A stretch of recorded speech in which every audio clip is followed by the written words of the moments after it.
আসসালামু আলাইকুম। AP academy এর পক্ষ থেকে সকলকে জানাই আন্তরিক শুভেচ্ছা ও অভিনন্দন। আজকে নিয়ে এসেছি আমরা নতুন আরেকটি ভিডিও।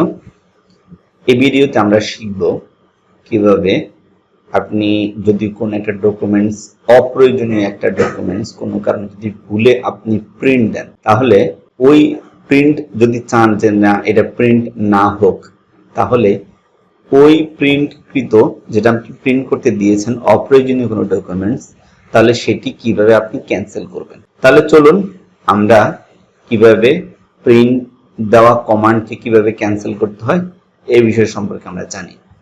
তাহলে আপনাকে যদি প্রিন্ট ক্যান্সেল করতে হয়, সেটার জন্য যেটা করতে হবে, আপনার মনিটরের যে ল্যাপটপ বা ডেস্কটপের যে ডান পাশে যে সার্চ অপশনটি রয়েছে, এই সার্চ অপশনটিতে যাবেন, যে এখানে লিখবেন যে কন্ট্রোল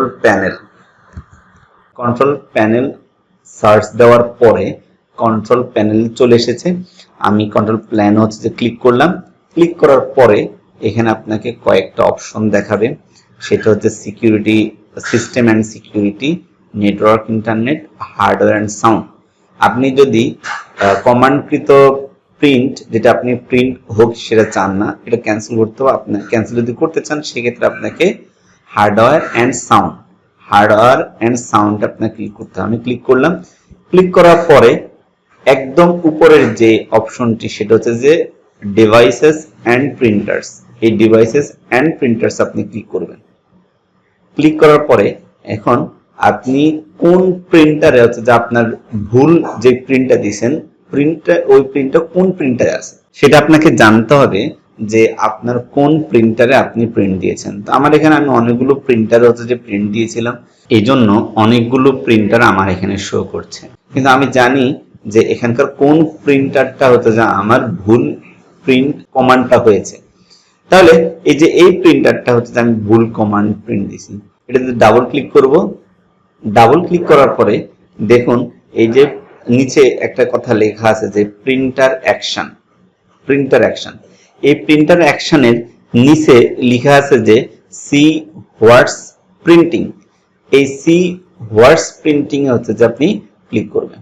ক্লিক করার পরে দেখুন আমার এখানে এই যে তিনটা হচ্ছে যে ভুল প্রিন্ট কমান্ড দেওয়া রয়েছে, এই যে ভুল প্রিন্ট কমান্ড দেওয়া রয়েছে। এখন আমি যদি চাই এগুলোকে আমি ক্যান্সেল করতে পারবো। সেটার জন্য আপনাকে যেটা করতে হবে, যেটাকে আপনি ক্যান্সেল করতে চাচ্ছেন, যেই ভুল কমান্ডকে আপনি, যে প্রিন্ট কমান্ডকে আপনি ক্যান্সেল করতে চাচ্ছেন, সেটা ক্যান্সেল করার জন্য আপনাকে যেটা করতে হবে, সেটাতে মাউস দিয়ে সেটাকে ক্লিক করতে হবে। ক্লিক করার পরে আপনার মাউসের রাইট বাটনটা ক্লিক করতে হবে। ক্লিক করার পরে দেখুন এই যে এখানে হচ্ছে যে ক্যান্সেল কথাটি লেখা আছে, এই ক্যান্সেলে আপনাকে ক্লিক করতে হবে। ক্লিক করার পরে এই যে আপনি এখানে লেখা আছে যে are you sure you want to cancel that document. তাহলে আপনি যেহেতু শিওর, সেক্ষেত্রে আপনি ক্যান্সেল করতে চাচ্ছেন, সেটা আপনি ইয়েস ক্লিক করবেন। ক্লিক করার পরে দেখুন আমার এখান থেকে যেই কমান্ডটা ছিল প্রিন্টে, সেই কমান্ডটা ক্যান্সেল হয়ে গেছে। তাহলে পরবর্তী এটাও কেউ যদি আমি যদি করতে চাই, ক্যান্সেল করতে চাই, সেম একইভাবে মাউসের রাইট বাটন ক্লিক করতে হবে। ক্লিক করে ক্যান্সেলে ক্লিক করতে হবে। ক্যান্সেলে ক্লিক করে এখানে ইয়েস। তারপরে এটাকে যদি আমি ক্যান্সেল করতে চাই, তাহলে আমি আবার মাউসের রাইট বাটনটা ক্লিক করব, ক্যান্সেল, ইয়েস। এখন দেখা যাচ্ছে অনেকগুলো হচ্ছে যে প্রিন্ট কমান্ড থাকতে পারে। সেক্ষেত্রে হচ্ছে আপনারা আগে সিলেক্ট করে নেবেন। সিলেক্ট করে নিয়ে তারপরে রাইট বাটনে ক্লিক করলে ক্যান্সেল করবেন, তখন হচ্ছে যে যত প্রিন্টের কমান্ড থাকবে সবগুলো হচ্ছে ডিলিট হয়ে যাবে। তাহলে আজকে আমরা শিখলাম যে কিভাবে ভুলে যদি কোনো কিছু প্রিন্ট কমান্ড চলে আসে, ওই প্রিন্ট কমান্ডটা আমরা কিভাবে ক্যান্সেল করব। আমাদের ভিডিওটা যদি ভালো লেগে থাকে তাহলে লাইক, কমেন্ট, শেয়ার করতে ভুলবেন না, এবং আপনাদের যদি কোনো সাজেশন থাকে তাহলে আপনারা কমেন্ট বক্সে কমেন্ট করতে পারেন, এবং আমার চ্যানেলটি সাবস্ক্রাইব করে দিবেন।